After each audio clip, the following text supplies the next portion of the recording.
So, I am supposed to start, or are you going to have a few words of introduction? I will make an introduction. Okay. Okay, thank you. Okay, go ahead. Dear friends and colleagues, on behalf of the International Interdisciplinary Certificate Program in Jewish Studies, I'm happy to welcome you to the opening of our annual winter lecture session. As usual, the session includes 4 lectures, and this year, for the first time, it focuses on non-traditional movements in Judaism. The lectures will take place on January 22nd, 26th, and February 4th and 5th at 8 p.m., as always, on the DSLO Studio platform.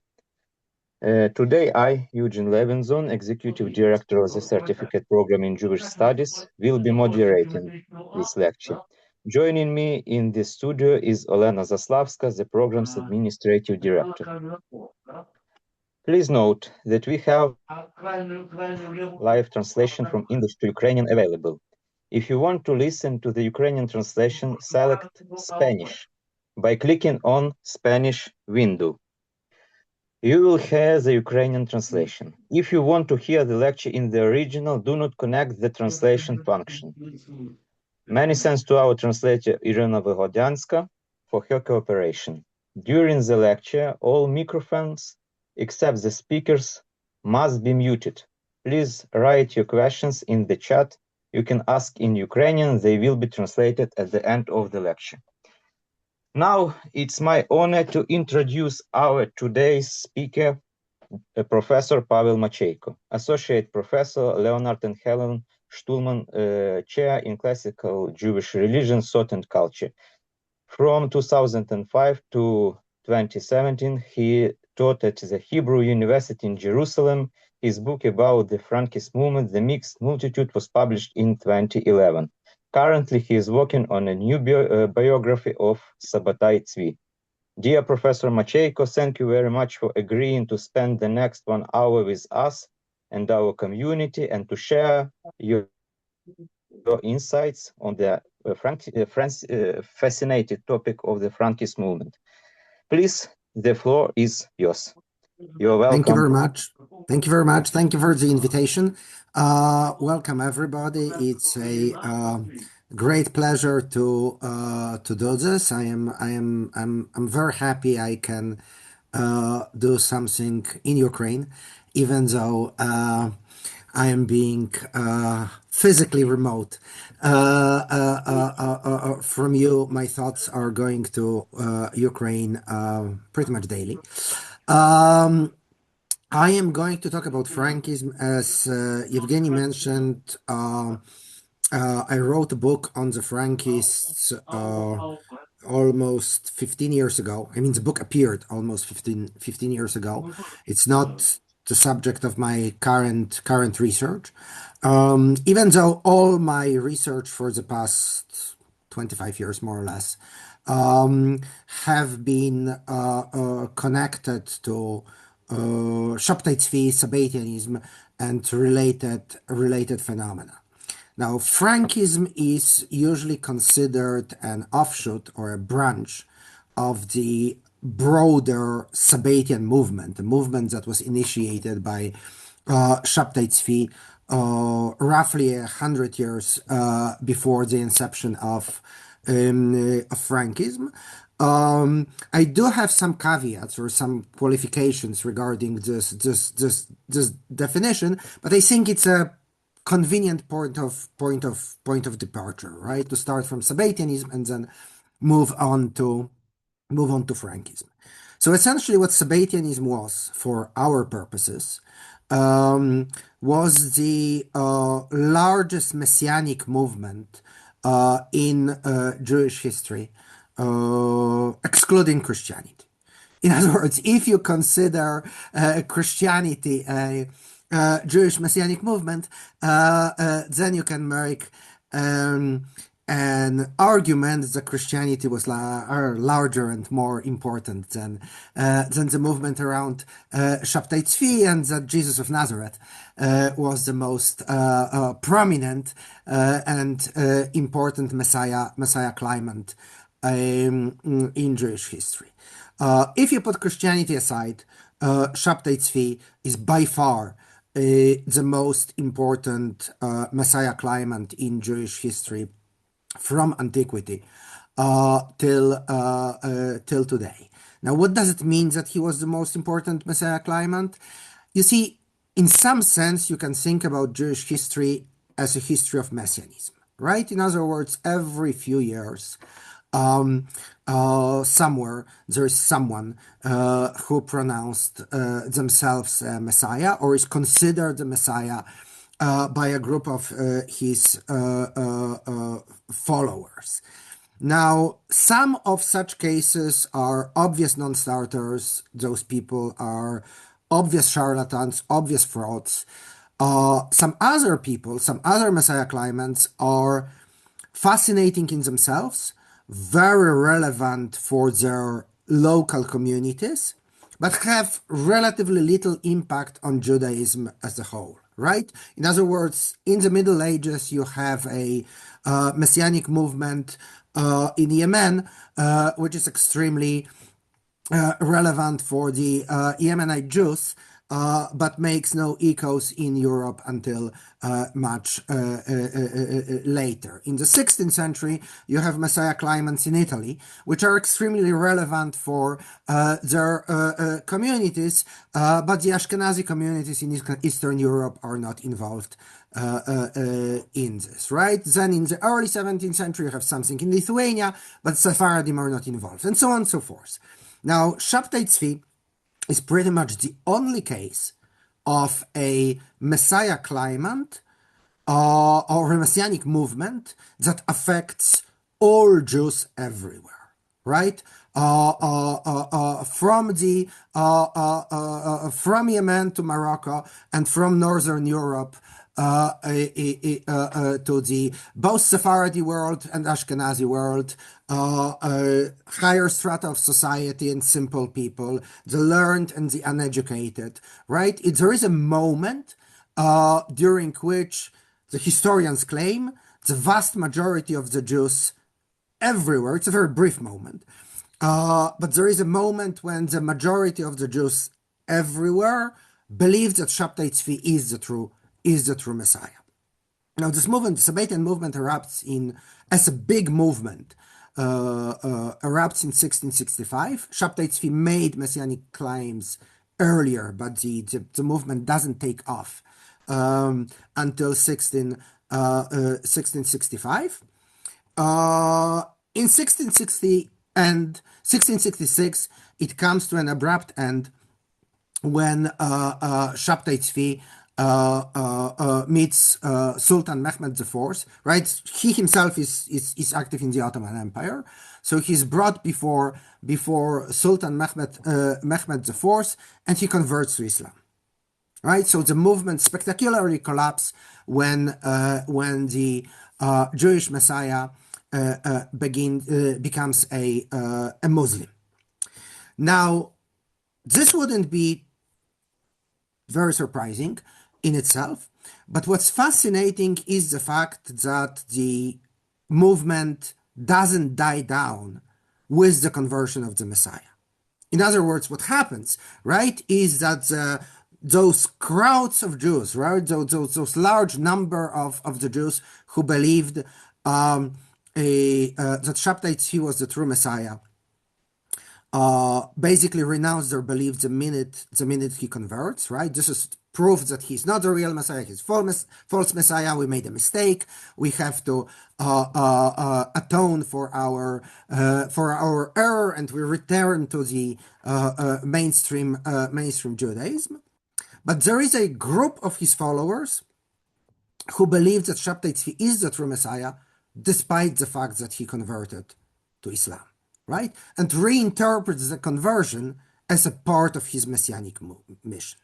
So what's highly interesting and highly important about Sabbatianism is the fact that it develops as a movement within Judaism that holds a Muslim convert or Jew converted to Islam as the true Jewish Messiah.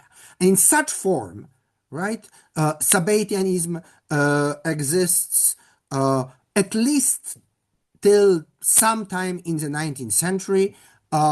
In some sense, in modern Turkey, it exists to this day. But till the 19th century, you have it in many different places, right? So you have groups of Jews who are believing in a Messiah who became a Muslim. Now, this is the context in which Frankism developed 100 years later. Okay, so Shabtai Tzvi converts to Islam in 1666. There are all those groups of Sabbatian believers, the primary centers of this movement after the conversions are Salonika in the Ottoman Empire, Amsterdam, Livorno in Italy, and Podolia, the province of Podolia in the Polish-Lithuanian Commonwealth. Now, the movement Frankism developed in Podolia in the mid 18th century, so 100 years later than 100 years after the conversion of Shabtai Tzvi. And then there's something very special about Podolian Sabbatianism as opposed to Dutch Sabbatianism or Italian Sabbatianism or Turkish Sabbatianism and so on. The key difference is, right, I mean, some of you are in Podolia right now, I assume, so you know the area at least as good as I know it. We are talking about an area where there are many small Jewish communities, and many of those communities are in locations where the Jews are the significant majority of inhabitants in a given location, right? So in Poland, Lithuania, the Jews are a minority, of course, but locally they can be a majority in a particular area, particular townlet, right? This is the paradigmatic shtetl, even though the term is misleading in many ways, right? So you have those many little Jewish communities. The larger community in what is today Ukraine and what is back then the Polish-Lithuanian Commonwealth is Brody, and it's roughly 4,000 members, but most of those communities are a couple of hundred people, 1,000 people, something like this. Many little communities like that, and some of those communities are openly Sabbatian, right? So unlike Western Europe, unlike places like Amsterdam or Livorno or Venice, or where you have a quote-unquote normative Jewish community, and then a clandestine, hidden sectarian group of believers in Shabtai Tzvi, in Podolia you have a situation whereby entire communities are openly Sabbatian, right? It's a very different dynamics. It's the movement is so strong that in certain places they do not have to hide themselves from the Jewish authorities or from the Christian authorities for that matter. And this is where Jakub Frank comes in. So Frank is born around 1726. There are some contradictions in the sources giving the exact date of his birth, but roughly we are in 1726 in Podolia. Again, there are contradictions in the sources regarding the exact place of his birth. So most sources give a village that is named Korolovka, which is also not very helpful because there are three in Podolia. Some sources give Buchach. In fact, in Buchach there is a prominent tradition that Frank was from Buchach. Shayagnon, who was from Buchach, is very fond of this tradition. But somewhere in Podolia, Frank is born around 1726. And what we know about his family is that they are a Sabbatian family, right? We do not know very much about his parents, but we know enough about their genealogy to know that this is a Sabbatian milieu. Both families have Sabbatian connections, and he's essentially born into a Sabbatian community. Now, when Frank is roughly 1 year old, right, 1727, something around that time, something happens, and I don't know what happens, right? But they are forced to leave Poland, Lithuania. There is probably, but it's a informed guess, it's not a established fact, some form of an anti-Sabbatian action on the part of the mainstream Jewish rabbinate. I don't want to use the word Orthodox, right? But it's highly anachronistic. But on the quote-unquote Orthodox community engages in some kind of persecution or hunting of the Sabbatians. Many of them are forced to leave Podolia and move to the Ottoman Empire. So Frank is an right Ashkenazi Jew from what is today Ukraine, but he grows up in the Ottoman Empire. In the Ottoman Empire, he's quite itinerant. He's all over. He's in many places. He's in Salonika for a period of time. He's in Constantinople for a period of time. He makes a trip to Izmir, right? And he grows up among he's a Polish Sabbatian growing up among the Turkish Sabbatians in the Ottoman territories. At that time, he's given the nickname Frank or Frank, and the term requires some explanation. Right? So essentially, in a number of Oriental languages, Turkish being one of them, but you have similar examples from Arabic, from Persian, from Armenian. Frank or Ferengi, if you want Persian, is a generic term for a Westerner in the Orient. Right? This really goes back to the Crusades. The Crusaders are the Franks, as the Franks of the Charlemagne, and the word Frank or adjectival forms of the word Frank came to be associated with Westerners and things Western. Right? So, I don't know, trousers are a Western, Frankish dress, cannon is a Frankish weapon, syphilis is a Frankish disease, and so on, and so forth. And when Frank grows in the Ottoman Empire, he's called Frank as the Polish Ashkenazi Jew in the Turkish Sephardi milieu, right? Someone who came from the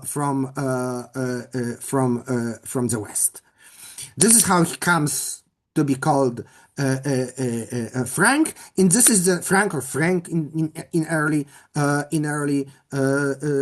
sources, and this is the name by which he goes by throughout his career, and this is why the movement is eventually called Frankism.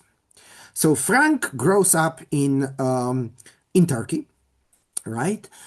Among the Sabbatians, we have quite a bit of information about the environment in which he grows up, and then in 1755, around 1755, he decides to go back to Poland as an emissary of Turkish Sabbatians to Podolian Sabbatians, right?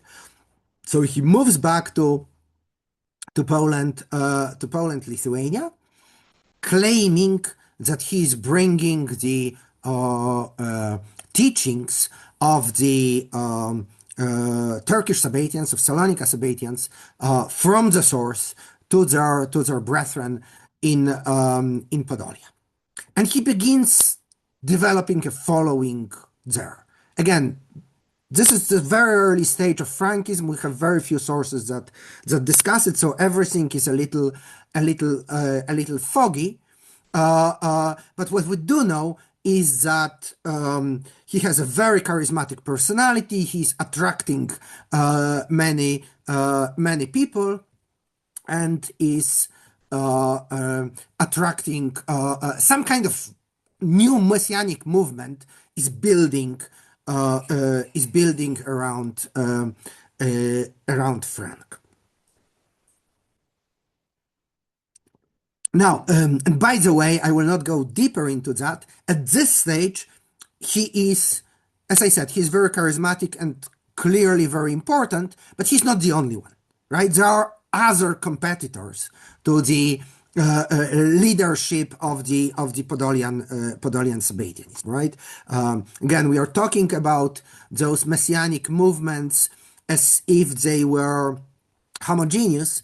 They are not. There are many different splinter groups which are competing with each other, which are sometimes in conflict with each other. So the Frankists, who are not yet called Frankists, right? Jakub Frank's group in Podolia in 1755 is one of the of many such groups, but it's a group that is growing very, very quickly and is attracting a lot of attention for the time being among the Jewish rabbinate, right? So the rabbis of Podolia, the quote unquote the Orthodox, are quite concerned about the growth of the Frank and his group. And then something very surprising happens. It happens in January 1756.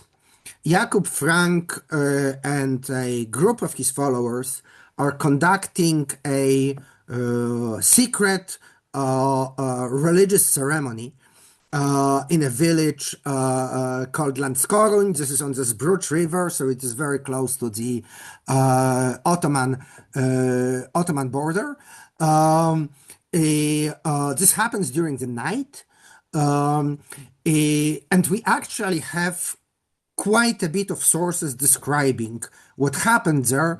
I will tell you why we have so many sources a little bit later. But this is the first moment in this entire story when I, as a historian of this thing, really have a substantial source base with which I can work, right? If I remember correctly, again, I wrote this book a long time ago, but I have 11 different sources describing what happened in Landskorun from different perspectives. So what happens there is the following. It's during the night. There is a group of approximately 18-20 people around Frank, most of them male, but there is a woman who is, according to some sources, the daughter of the local rabbi, but this is not 100% sure. And she's completely undressed, standing naked in the circle of Frank and his followers. The crown from the Sefer Torah, right, from the Torah scroll, is placed on her head. Other than this crown, she's completely naked. The Frankists are dancing around her. In the dance, they are kissing her naked breasts, claiming in one source that this is as if kissing a mezuzah. That's the description, the rough description of the ceremony that they were performing there. So this is a clearly orgiastic, very highly eroticized antinomian ceremony, religious ritual, in which a naked woman comes to symbolize the incarnated Torah, who is worshipped in a highly eroticized fashion. Now, when this happens, I will first tell you the story, and then I will tell you the interpretation of the story, okay? So the story is the local non-Sabbatian Jews, the local normative Jews or Orthodox Jews, hear about the ceremony. There is a great outrage about this orgy that the Frankists are performing. The local rabbi, accompanied by a few other rabbis, goes into the house when it happens, breaks the door, place the Frankists under the arrest. They're throwing them into some kind of cellar, and the local beddin, the local rabbinic court, is starting an investigation into this matter. Now, this is not impossible, but what happened later suggests that there was something more to the story than what I just described. And what happened later is that to this point is fine. The Frankists are having an orgy. The rabbinate gets upset. They are arresting them. They are locking them up in a cellar. They are starting rabbinic investigations. They are gathering testimonies. Eventually, they pronounce the herem, right, an excommunication on Frank and his followers. Everything great. What they do later is absolutely exceptional. Never happened before, as far as I know. Because what the rabbis are doing is that after they launch the rabbinic investigation, they also go to the local Bishop Mikołaj Dębowski of Kam'янці-Подільському, and they report this incident to the Christian authorities, claiming that they are dealing with a dangerous group of heretics, and that the dangerous group of heretics should be investigated not only by the Jewish rabbinate, but also by the Roman Catholic authorities, with the idea that the Christians should do to the Frankists what they do to the heretics, their own heretics, that is to say, to burn them at the stake. Right? So you have this extremely unusual move in which in a case of heresy, in a case of some kind of highly non-normative conduct, the Jewish authorities are asking help from the Catholic authorities, right? A few footnotes so you understand what's going on there. First of all, they are under no obligation to do it, right? Within the legal framework of Poland-Lithuania, in the 18th century, the Jews have almost total legal autonomy. They are not required legally to report this kind of thing, or any kind of thing almost, except for some very specific matter, to the Christian authorities. Secondly, the Jews are always worried about the involvement of the Christians, right? So when I started working on it and I was looking for similar cases, I quickly realized that the orgy that the Frankists had is by no means unique, that there are other cases like this, right? It's the ceremony itself, as I described it, it's not the only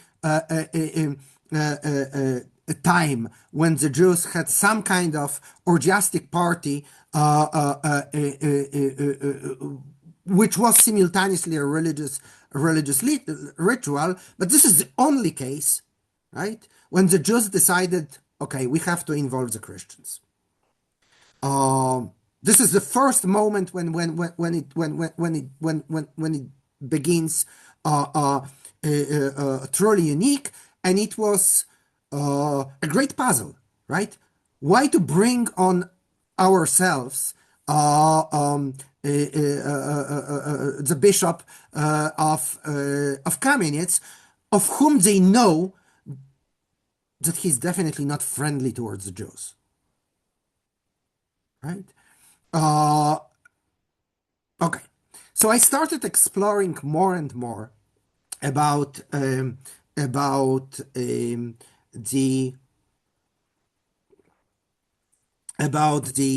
Landskarn ceremony and what really happened there. And I realized that everyone is talking about this orgy and the naked woman and kissing and hugging and all this sexual stuff. But there is another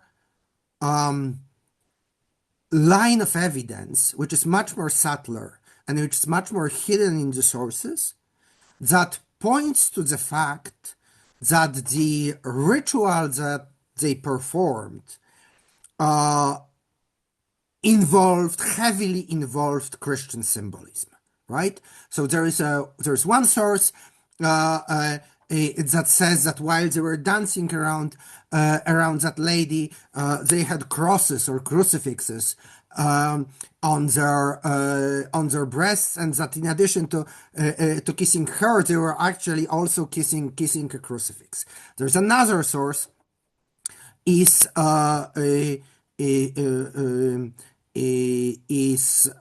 saying that they were celebrating with something that it's a rabbinic source, that in Hebrew is called lechem v'yein anushim. Lechem is bread. Yein anushim is a phrase from Prophet Amos, which in the Bible, it literally is the wine of the condemned. But in this context, it's an allusion to the Christian Eucharist, right? So they had bread and wine, which were used as in a Eucharistic fashion. And there are other sources which clearly talk that in addition to the sexual symbolism in the rite, there is also Christian ritual symbolism in the rite. Now, the claim I make in my book is that this is what really offset the rabbis. That the problem is not so much the fact that they are having an orgy. This the rabbinate could have handled within the Jewish setting, but they are really afraid of the fact that there is a ceremony which can be seen, can be read, either as a parody of the Christian Eucharist or as something that connects Judaism and Christianity in a syncretistic fashion. And that they really, this is something that they're really afraid, and this is why they want to employ the nuclear option, which is going to the bishop saying, look, we cannot handle this thing, please take these people and burn them. One final footnote, there are no cases of burning heretics in 18th century Poland, Lithuania. This is total imagination. They're still burning witches, but they are this is a Jewish image of what the Christians are doing rather than what the Christians are actually doing at that time and in this place. But they make this very explicit. It's an explicit petition to the bishop, right? Those of you who are in Lviv can go to the archive and see the original, and in which the Jewish authorities are asking Christian authorities to burn Jewish heretics at the stake. Now, this is a crazy move. This is an extremely dangerous move on the part of the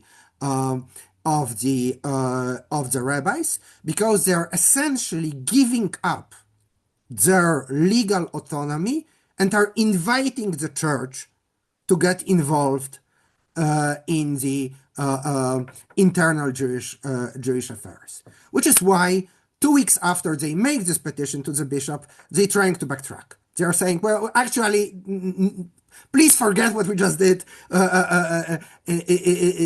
Take it back. We will handle it ourselves. But by that time, it's too late. By that time, Bishop Mikołaj Dębowski is involved in an internal Jewish religious matter.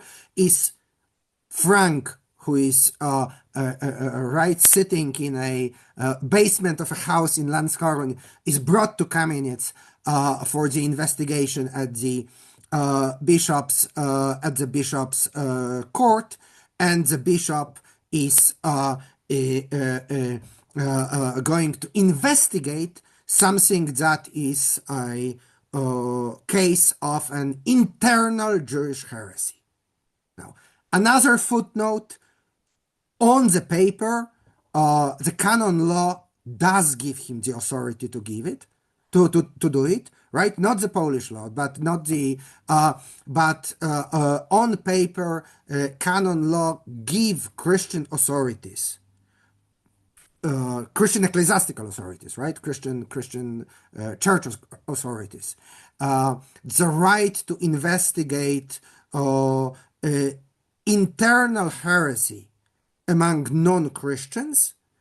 As far as I know, this is the only case in which this law is actually invoked in early modern East Central Europe, right? This is a medieval law. It's sometimes invoked in Italy in the late Middle Ages, but this is actually the only case in this area, in this context, when this law is put into practice. So the bishop is investigating Frank and his followers. And at that moment, Frank make his move. This is the first moment when Frank is actually playing his cards. And what Frank is saying to the bishop is something tactically super clever. Essentially, what he's saying to the bishop is we are a group, the rabbis are accusing us of heresy and want to burn us at the stake. Yes, indeed, we are heretics. We are non-Orthodox Jews. We are anti-Orthodox Jews, right?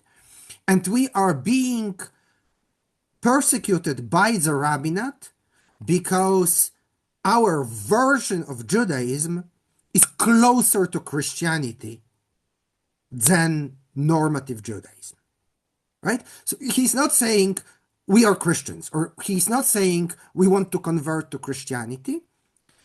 He's saying we are a non-normative, marginal Jewish group, some of whose beliefs agree with Christianity more than rabbinic Judaism. How? For instance, we believe in a form of the Trinity, right? We do not believe in the Trinity of the, he's not specific, and he's not specific on purpose, but he's saying we do not believe in the Trinity of the Father, the Son, and the Holy Spirit, but we believe on the basis of our sources, not Christian sources, right? On the basis of our Kabbalistic sources, we agree that there are some kind three hypostases, three entities within the Godhead, right? We believe that the Messiah already came. He's not saying we believe in Jesus, or we believe that Jesus is the Messiah. But we agree with the Christians on this specific point. The Messiah is already there. The Messiah is Shabbatai Tzvi. He's not saying this, right? But we believe, at least theoretically, in the possibility of the incarnation, right? So we believe that the Messiah is not only a human Messiah, right, but is in some ways divine, right? We believe that there won't be a kibbutz galuyot and return of the Jews to the land of Israel. The redemption will happen in the diaspora, and so on and so forth. So Frank's move is saying we, on many points, we are on the same page as the Christians. This is why the rabbis want to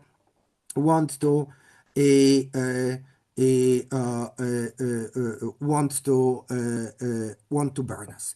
We are taking 5 minutes break. I will tell you what happened afterwards after the break.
Okay, let's continue.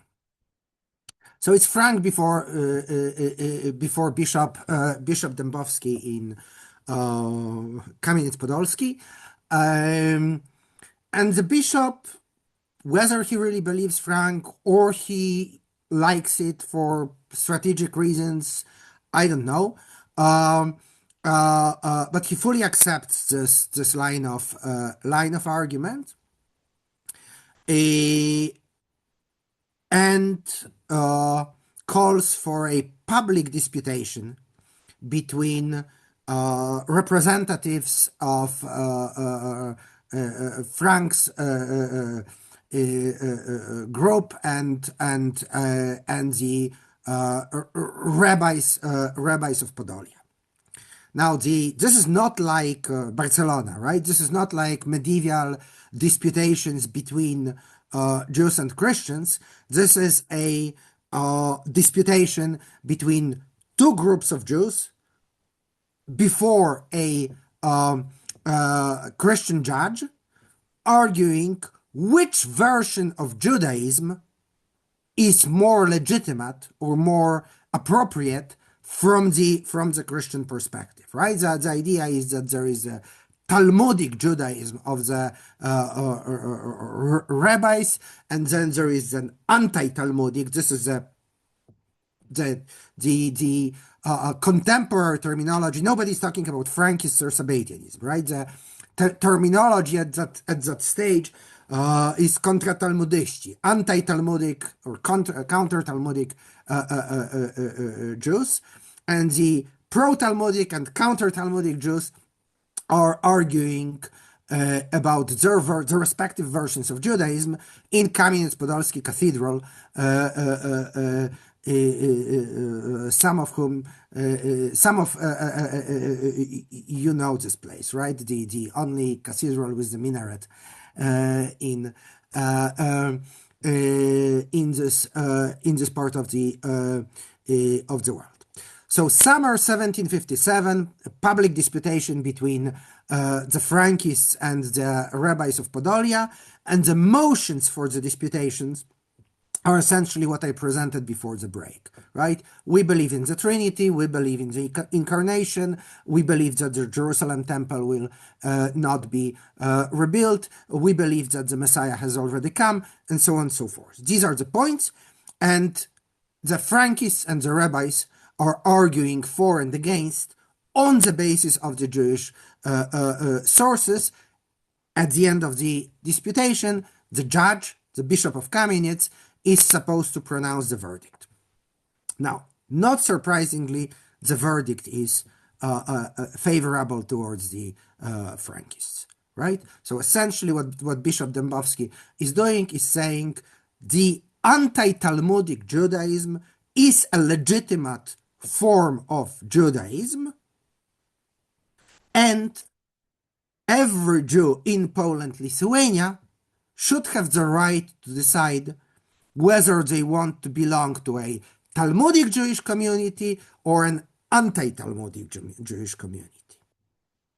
Now, this has an extra twist if you look at it from the perspective of legal history and not intellectual history, because the Polish-Lithuanian Commonwealth is the only place in the world where there is a precedent for something like this.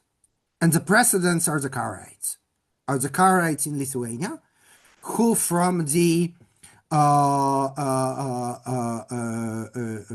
perspective of the law of the land are exactly this, are anti-Talmudic Jews, right? So as far as the Polish law is concerned, there are already two legitimate forms of Judaism in the country, and if there are two, there can be three, right? If you already have religious plurality within Judaism, just like you have religious plurality within Christianity, then you can ride quite far with it in legal and political arguments. So the bishop is essentially saying, the Karaites have certain rights. Now we want to give the same type of rights to the Sabbatians, without using the word Sabbatians, of course.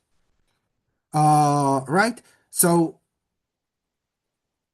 Sabbatianism, or Frankism, which is not yet Frankism, is being recognized by the ecclesiastical authorities as a normative Jewish group. More than that, every Jew can now legally become a member of this community.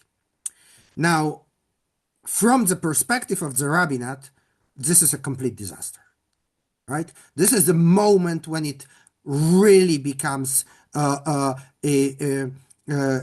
dangerous, because suddenly a heretical Jewish group gained legal recognition in the eyes of the Catholic Church, and potentially also the Polish-Lithuanian state. Now, fortunately for the rabbis, shortly after issuing this verdict, Bishop Dębowski suddenly dies. Right? So the verdict actually exists. It's another document that you can go to the archives and see for yourself, but it's never implemented. Right? It's never really enforced anywhere. What happens instead is a wave of the persecution of the Frankists by the Orthodox Jews. And at this moment, when I am talking persecutions, I am talking persecution, violence. People are being killed. People are being beaten to death. Jews against Jews. Right?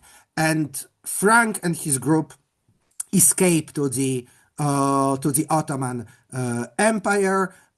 They go to the Basha of Chochim and convert to Islam, right? In order to escape the persecution by the rabbis.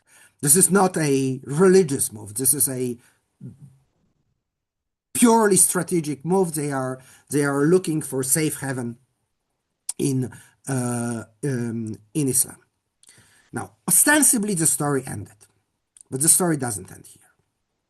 What happens afterwards, we are in 1758, is that another bishop gets involved, right? The first protector of the Frankists, Bishop Dębowski of Kam'янець,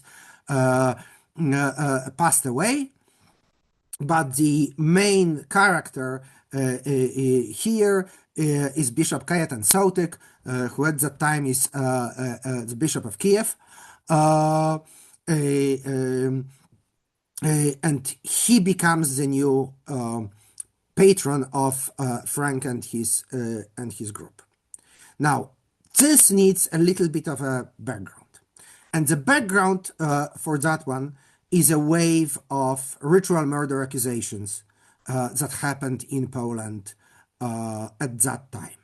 So, as you know, there is a Christian... Sorry?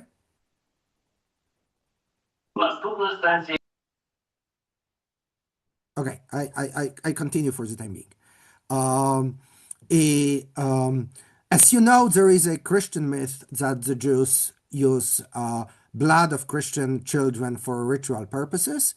This goes back to the Middle Ages. The first such accusation happened in Norwich, in England, in the Middle Ages.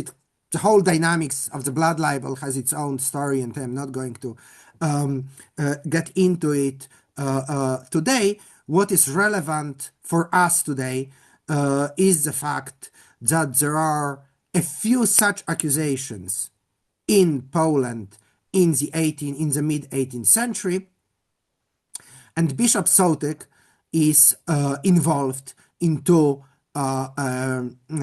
such processes in which both cases, a group of Jews is accused of killing a Christian baby, using their blood for matzot.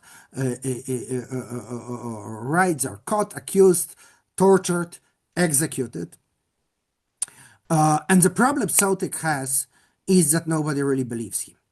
So the problem Sotik has is that there is an outrage in the country among the Christians that essentially he is orchestrating blood libels in order to extract money from the Jews.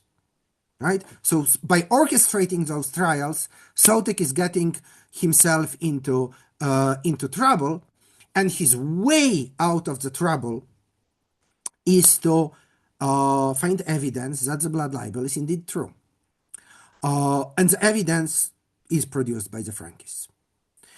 So what happens then, 1758, is that Sotik offers the Frank and his group, who are persecuted by the rabbis at that time, his patronage and protection in exchange for providing evidence that the Jews really murder Christian children for ritual purposes. Now, this is the second moment when this story is unique, right?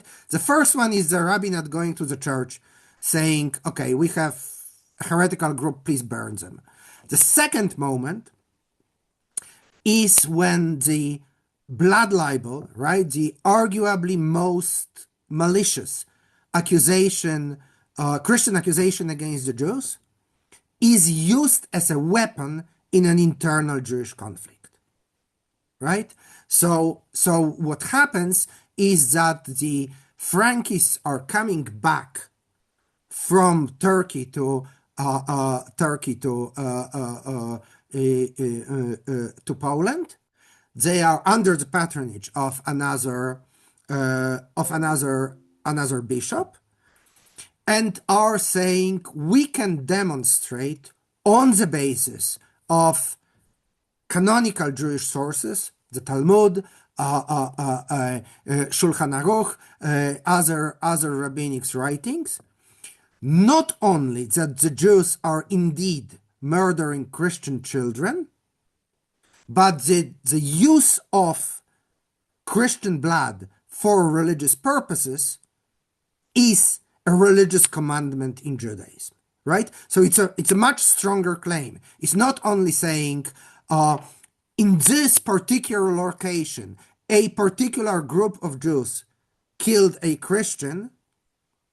It's saying Judaism is a religion which has human sacrifice. Judaism is a religion whose religious obligation is killing Christians and using their blood. Okay, now second disputation, public disputation, is staged. This one is in Lviv.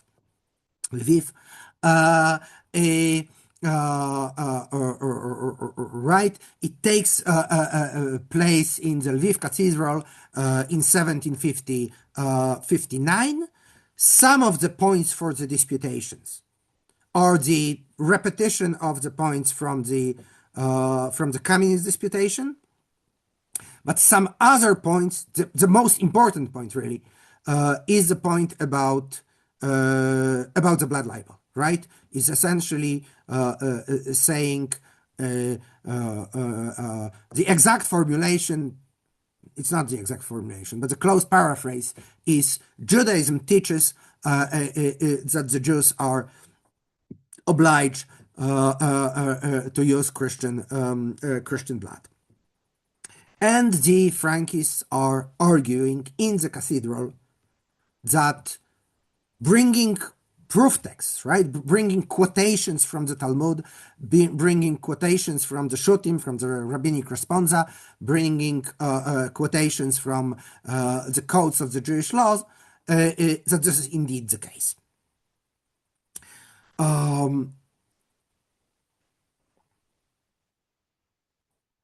Now, this time,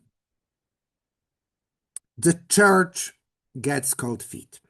So Bishop Sautik is full into this. He wants the proof in order to extract himself from the accusations of orchestrating legal murders of innocent Jews.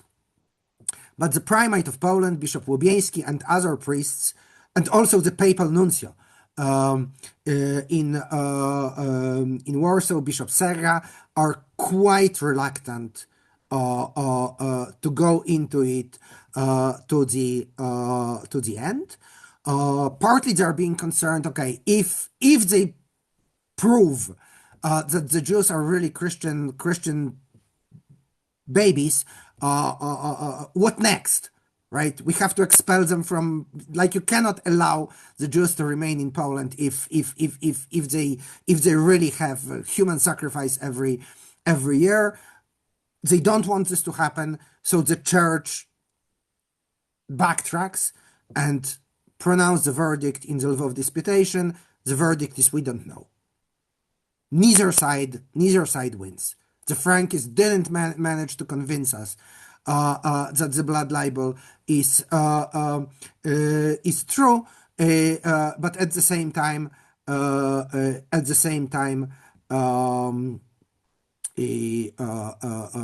right, the rabbis did not disprove that is true. It's left hanging. Now, what happens then is the third moment when this becomes very, very unusual. And the third moment is the big question of what to do with the Frankists after this, right? Having supported the blood libel, it's quite clear that they cannot simply go back to normative Judaism, right? There's no room for this. Even those options, quote-unquote Karaite option, right, the option of autonomy within Judaism, is not really on the table. And what happens there is a fascinating moment, because they are secret negotiations. And for this, I had to go to the Vatican. Frank has a big file in the Vatican secret archive. And there are negotiations between the papal nuncio in Warsaw and the Stadlan, the lobbyist or the intercessor of the Council for Lands, in which the Polish rabbinate is essentially giving the church a large sum of money in exchange for having the Frankists convert to Christianity. So the third very unusual moment, right, of the story is the rabbinate and the Catholic Church collaborating in trying to push Frank and his group from Judaism to Christianity. And this is what happens, right? So within a year, right, 1759, 1760, a large group of Jews convert to Roman Catholicism in Lviv. My assessment is at least 3,000 families, which is huge. Like, think what I said earlier, right?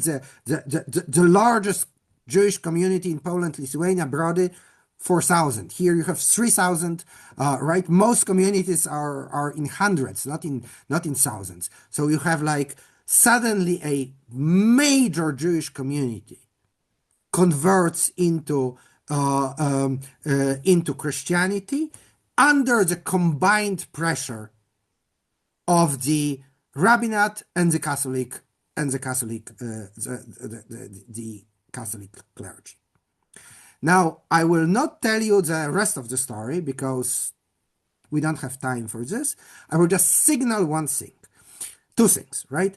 First is the uniqueness of this moment and the fact that the Frankists did not want to convert to Christianity or did not convert for religious reasons. They converted because they were pushed out by the rabbis and the priests acting together. Now, later, they reinterpreted this. So in later Frank's teaching, there will be a theology that explains and justifies the conversion. But in real time, they were pushed out. Now, second element is after, just like in the initial move, right, 1757, Kam'янець-Подільський, they are trying to have an autonomy within Judaism, right, in order to be a non-normative Jewish group within the framework of official Judaism. What they are trying to achieve after the conversion to Christianity is autonomy within Christianity, right? So they have no option; they have to become Christians, but they are trying to retain elements of Judaism while being officially Christians. They're trying to get legal guarantees for preserving elements of Judaism. So they are saying, okay, we are becoming Christians, but we'll continue to circumcise our children, right? We are becoming Christians, but we will have a special liturgy involving Hebrew, not just the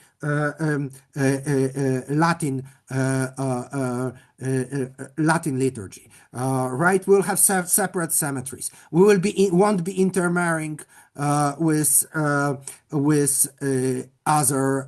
other Christians. They have a whole list of things that they want to preserve after converting to Christianity. And just as a footnote, just like the Karaites are used as a paradigm to govern the case of the Frankists in 1757, the paradigm that they are trying to use in 1759, 1760 is the union. But the union, not the Greek Catholic union, right, but the Armenian union. Which again, if you are from Lviv, you may be familiar with the story of the Lviv Armenians becoming Roman Catholics, or entering into the union with the Catholic Church. This right, creating the Armenian Uniate church in Ukraine. This is what they are. This is the legal framework they are trying to deploy for their case in 1759. This doesn't work. They have no. To quote President Trump, they have no cards to play with. So the church simply turns them down, simply rejects the request, and they are forced to become officially, fully Christians. As a last sentence, they really never became. In other words, they do continue as a separate heretical group within Christianity. The group exists in Warsaw. Hard evidence, the mid-19th century, well-confirmed rumors till the eve of the First World War. So there is a long-lasting continuity of Frankism within the Christian milieu, but this is another story, and I'm not going to tell you this story today. Thank you very much, and I will be happy to take questions. Professor Macheyko, thank you very much for this extremely interesting story, and we already have several questions in our chat, so I will start from the first one, and this is a question from our participant Mikhailo Gromovy. Were there any disputes between the Frankists and the old Sabbatians? Not like public disputes, right? There weren't situations in which they openly confronted each other. But yes, like theologically, yes, this is why at the beginning I said Frankism is often considered a offshoot of Sabbatianism. I do not fully agree with this, but this is essentially the second part of my book.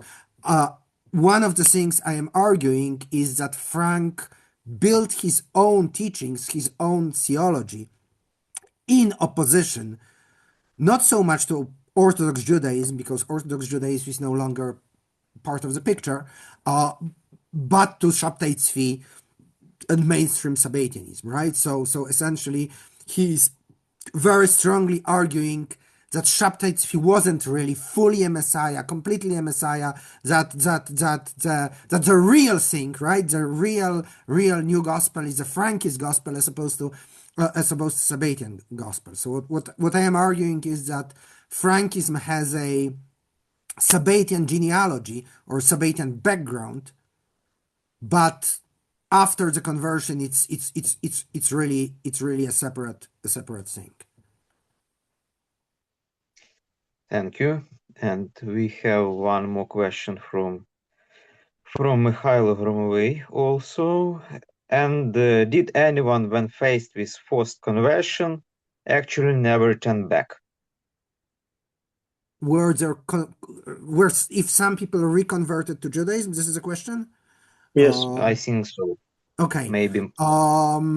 It's very hard to say, because most of those people cannot be traced. Like, first of all, the baptismal record is fragmentary.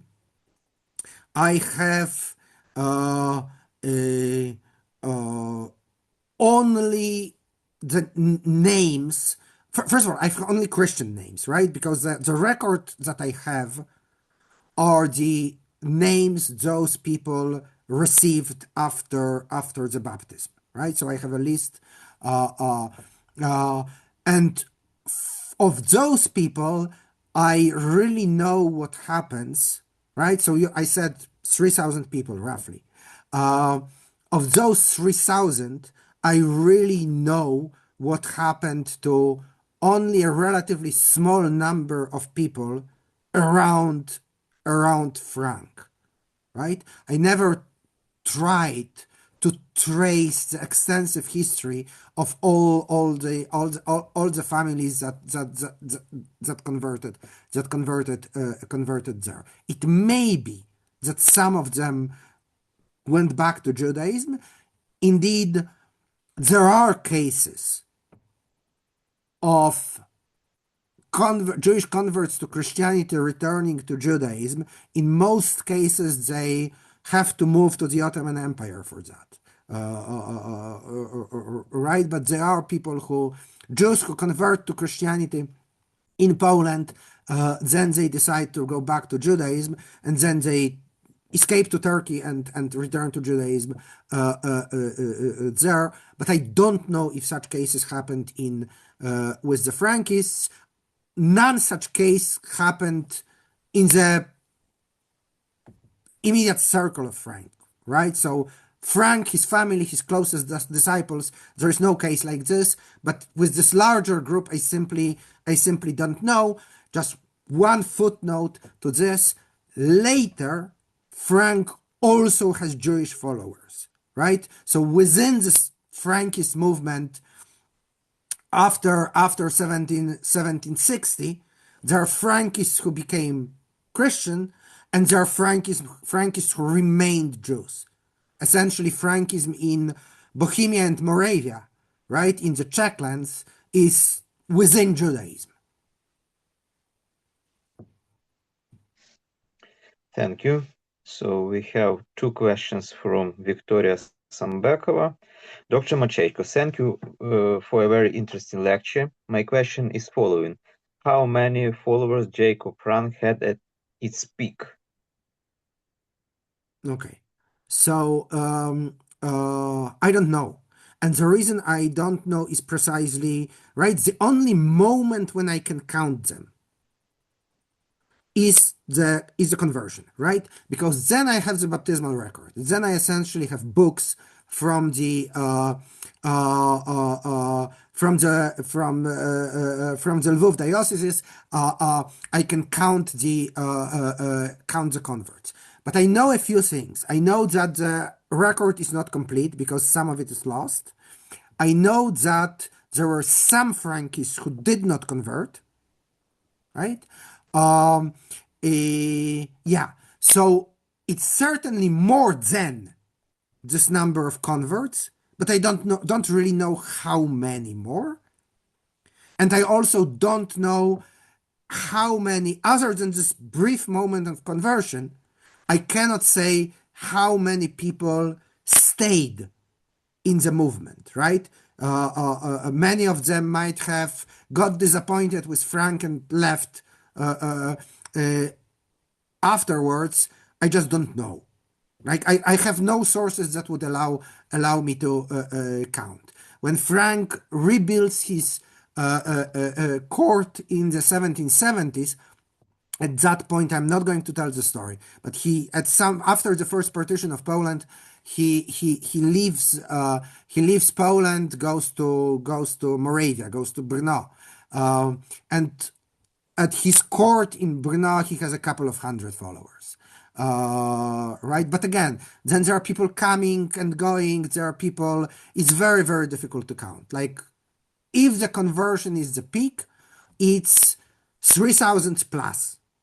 Right, but I cannot tell you how big this plus is. And I see the question about King David. Yes. It's complicated. For Shabbatai Tzvi, David is very important. Like for 17th century Sabbatianism, Mashiach ben Yosef and Mashiach ben David are very, very important, and there is a lot of Sabbatian theology playing on the image of David. For Frank, it's pretty much irrelevant. Like, he hardly mentions it. I don't think he's really invoking this figure.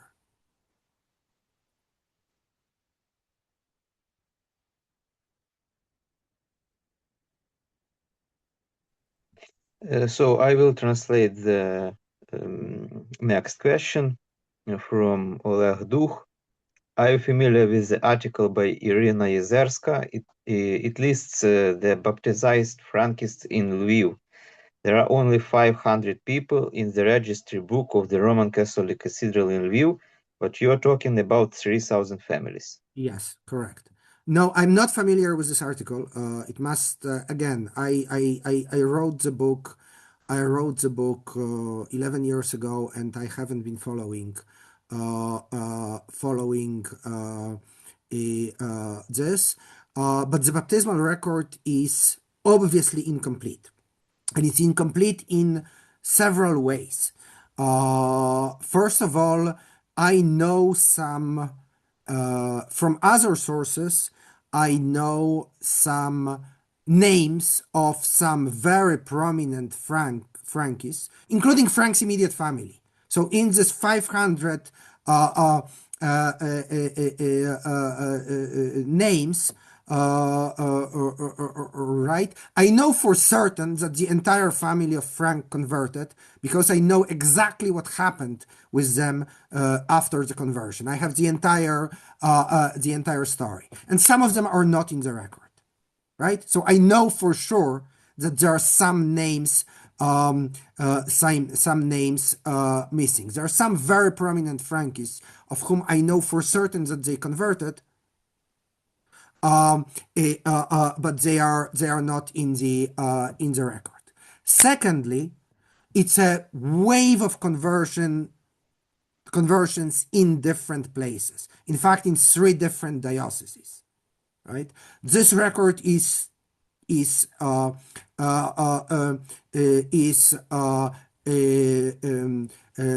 lost. I have a record of many Jews coming from Wallachia and Moldavia, right, from the fifth of the Ottoman Empire to Poland, Lithuania, in order to convert to Christianity. In this record, there's no single name of such person. So the people who are, A, the record is incomplete. B, it's only the record that involves local Jews, not Jews who came from other places in order to convert.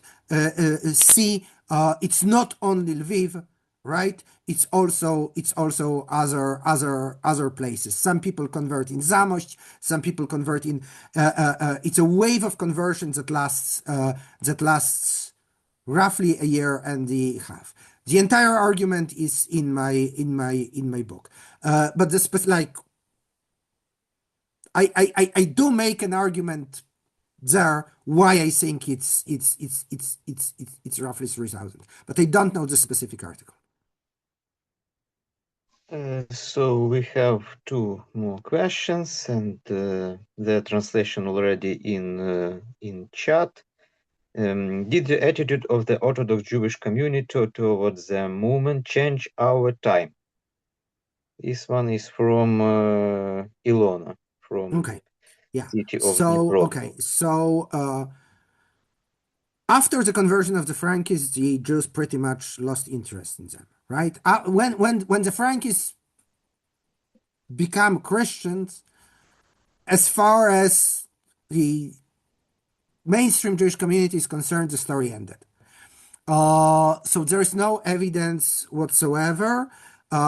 In fact, and I am beginning my book with this, one very beautiful source, later 19th century source, is the Baal Shem Tov, right? He's the Besht, he's the founder of Hasidism, who is talking about the conversion of the Frankists and is saying that this was a terrible thing, right? This shouldn't have happened, and it's explicitly blaming the rabbis, right? This is in Shivchei HaBesht, right? The most important source for early Hasidism. The Baal Shem Tov says what I said, right? The rabbis pushed them out. This is a complete disaster. But other than that, no, the Orthodox Jewish community is not interested in the Frankists after the conversion. In the late 17th, early 18th century, the Orthodox Jewish community in Bohemia gets interested, because there are Frankists in Brno, and there are Frankists in Prosnitz, and there are Frankists Prostayov, and there are Frankists in Prague, and then both Rabbi Yecheskel Landau and his followers, the chief rabbis of Prague, so first Landau and then Flekeles, go against the Frankists, but they are going against the Jewish Frankists, not Franks. Frankists. And the final one about Lithuania, know nothing. I am not familiar with the Gra getting involved. I'm not familiar with any Frankists in Lithuania, right? So it's all everything in Podolia, and then from Podolia it moves westwards.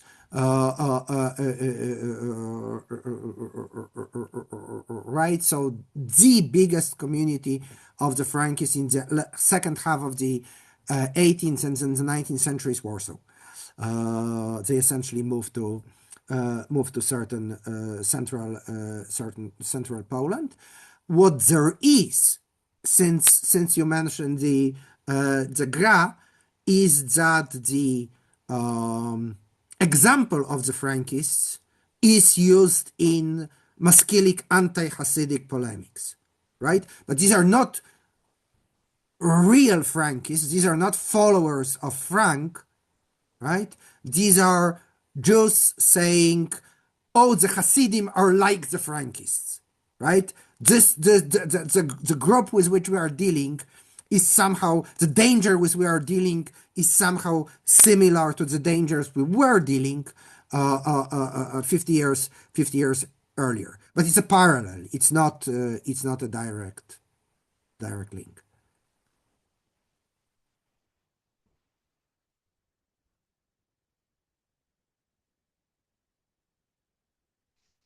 So we have one more question in chat.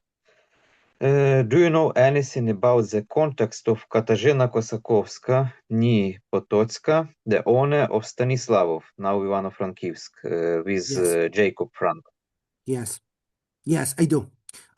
At some moment, she's very, very important. At some moment, but this is after the conversion.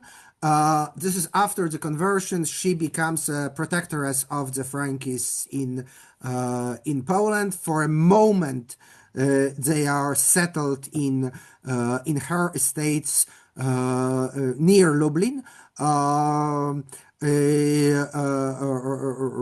Right, and she's a great supporter of the Frankists in Poland. Again, for the details, you can there isn't much detail, like but there's some detail. There's one letter, and we know that exactly, right? Going back to the question, what happened to the Frankists afterwards? Well, some of them are settled on her estates in eastern Poland because of her protection. Thank you. So we don't have more questions in chat, but I have one more from me. Was it possible that Baal Shem Tov also took part in the disputation in Kamenets? Okay, yes. It's not. There is a legend, right? There is a story that the Besht took place in the disputation. This story is based on a misreading when Rabbi Yakov Emden, who is there is a source which is called Maaseh Norah Bepodolia, right? The terrible thing in Podolia, which is written by an individual whose name is Avraham of Sharegrod, and he's sending it to Rabbi Yaakov Emden in Altona. Emden is publishing it, so it's one of the first accounts of what happened that was printed. It's in Hebrew, and among the rabbis, he lists as participants in the disputation is a rabbi whose name is Israel of Miedzybush.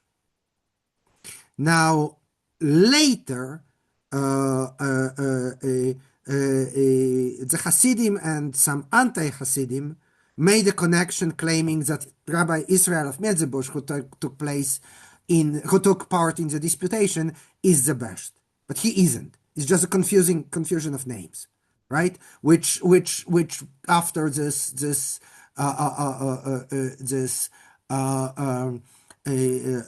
story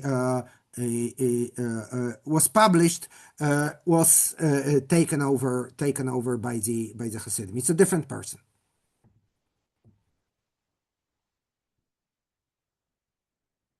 Okay, thank you. And we have more questions in our chat. So I will start from the English one. Thank you very much for the lecture, Professor Macheyko. Do you already know the approximate date when you the book Shabtai about Tzvi book. Shabtai Tzvi?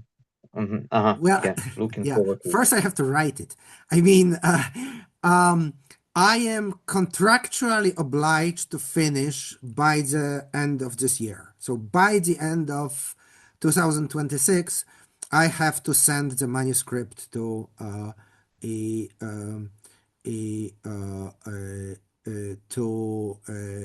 press, to Yale University Press.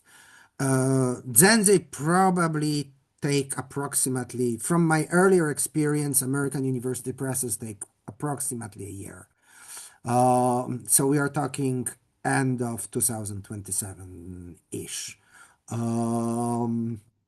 Yeah, but as I said, I first have to finish writing it, and I'm struggling. So I see the question about Kosakowska. Yes, you can read in my book, which, by the way, is available in English, Hebrew, Russian, and Polish. So whichever language is easiest for you to read. This is, I don't know if there are copies in Ukraine, but I assume there are some, right? But if you want to read it, you can read it in English, you can read it in Polish, you can read it in Russian, or you can read it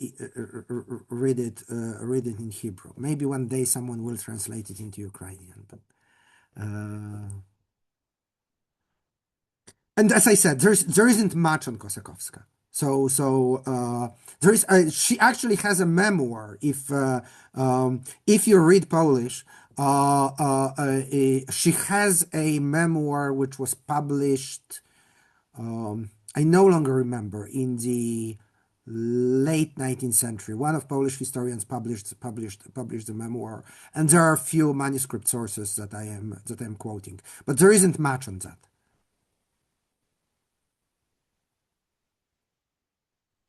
Thank you.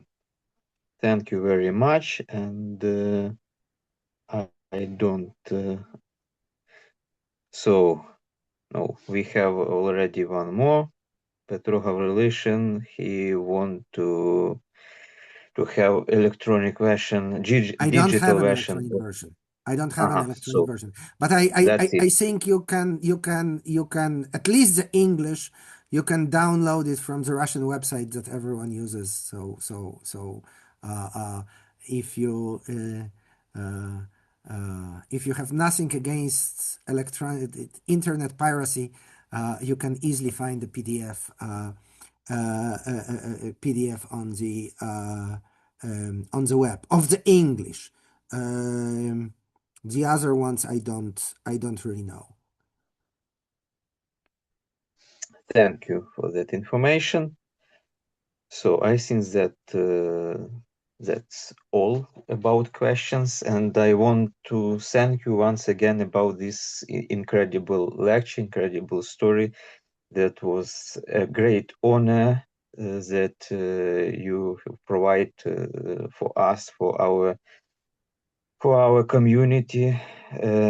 We have already about 40 participants during this lecture. I think that it could be more, but as you can understand, we have bad situation with electricity, internet connection, and so on. But more and more people, they will provide with link to the video of this lecture, and they also will take such an opportunity to have this knowledge from you directly. So thank you very much. The honor was entirely mine, and as I said, for whatever it's worth, I'm thinking of you. It's not helping much, but stay strong. Thank you very much. Thank you very much, Professor Macheyko, for your lecture, for your being with us today.